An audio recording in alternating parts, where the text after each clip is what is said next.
La historia del género surge de la psicología, no surge de la antropología. Surge de la psicología cuando se empiezan a plantear algunos casos que tenían que ver con disforia de género. Surge como una idea entonces que podía haber un tercer género dentro de la psicología, lo toman los antropólogos y son los que se dedican a estudiar bien la diferenciación entre sexo y género.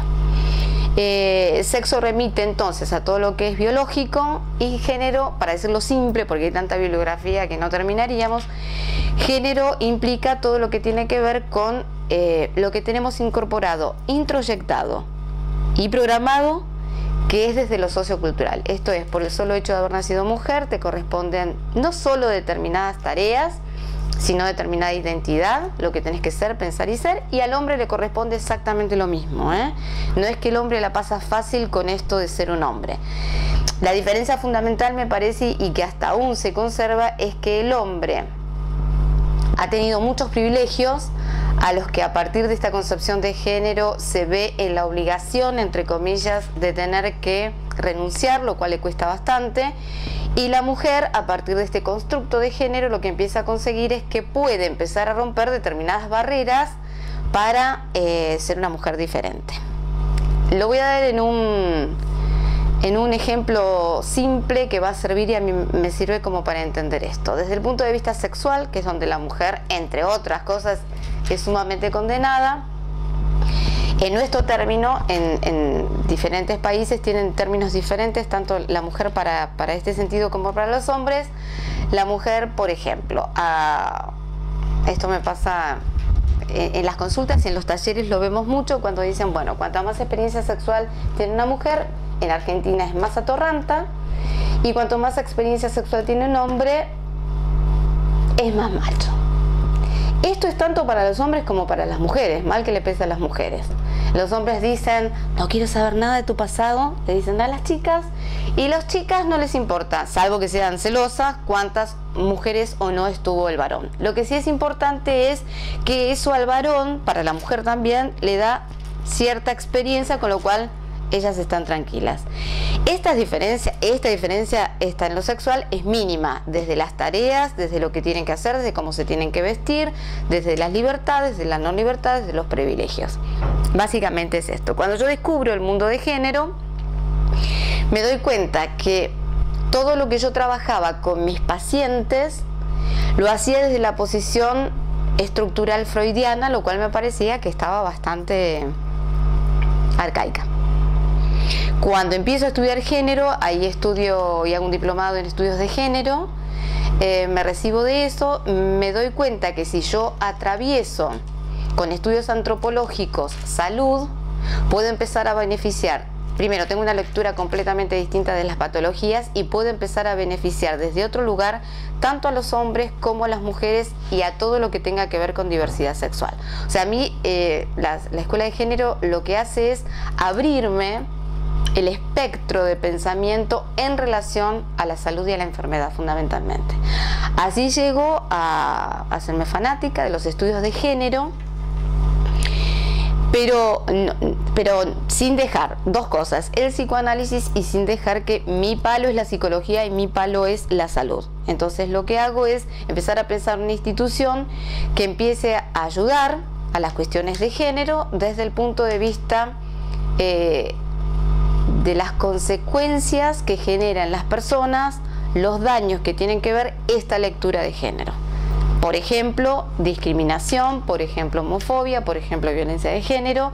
Tiene una lectura un poco más clínica, psicológicamente hablando, que los antropólogos, por ejemplo, que trabajan específicamente en género, o los psicólogos sociales, que somos diferentes porque son diferentes las formas de ver un mismo fenómeno. No quiere decir que la mía sea mejor que la de los otros, sino que es diferente.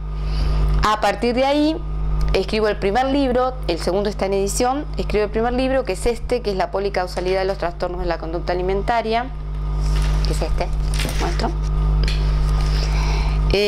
¿Por qué escribí este libro? Yo cuando empecé a atender había como una terrible moda de anorexias y bulimias. Hace 20 años yo recibía pacientes, 1 de cada 2 adolescentes era anoréxica o era bulímica. Trabajé mucho con anoréxicas y bulímicas y hay como dos tendencias. La retrógrada, según colegas españoles, que es que el problema de los trastornos de la conducta alimentaria tiene que ver con el vínculo madre-hija. La actual es que es específicamente sociocultural. Y la que yo incluyo es integrar vínculo madre-hija, absolutamente patológico, aspectos socioculturales y la perspectiva de género. La perspectiva de género, que sería la que yo introduzco y para mí se sostiene en este trípode, por eso hablo de una visión integradora, es las necesidades que el hombre tiene de ver una mujer que cumpla determinados parámetros físicos. He hecho estudios en Argentina, en México, en Cuba, y no hay diferencia. El hombre quiere, necesita y expone a la mujer a un determinado esquema y estereotipo de físico en relación a la mujer. Y la mujer adscribe y se esfuerza por ese modelo. La Argentina es una fanática de ese modelo. Es una fanática. Pero la realidad es que no todas las mujeres, porque si el modelo fuera específicamente sociocultural, todas tendríamos que ser anoréxicas y bulímicas. No todas las mujeres, por suerte, somos anoréxicas y bulímicas, ni todas tenemos un trastorno de la conducta alimentaria, como se fanatiza en nuestro país. Para eso hay que tener otro elemento más que el sociocultural, que es el de la comida diet o no diet, que es tener un vínculo muy particular entre madre e hija. Este es una de las razones que se desestimó y por la cual se desestima el psicoanálisis también, que es el que se ocupa de trabajar los 5 primeros años de vida o cómo están estructurados los primeros vínculos. Se lo desestima, yo creo que porque es más fácil poner el problema afuera que verlo adentro. Lo cual me parece que es un error importante cuando uno trabaja con una paciente o cuando yo hago grupos con chicas con trastornos de la conducta alimentaria. Focalizar en el vínculo tan particular que tienen con esa madre e hija ayuda bastante a la comprensión de su problemática.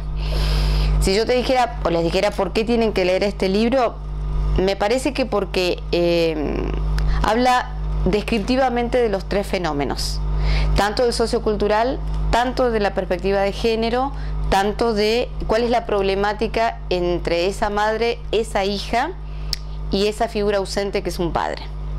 Y después tiene toda esta parte didáctica explicativa fácil, no está tan difícil.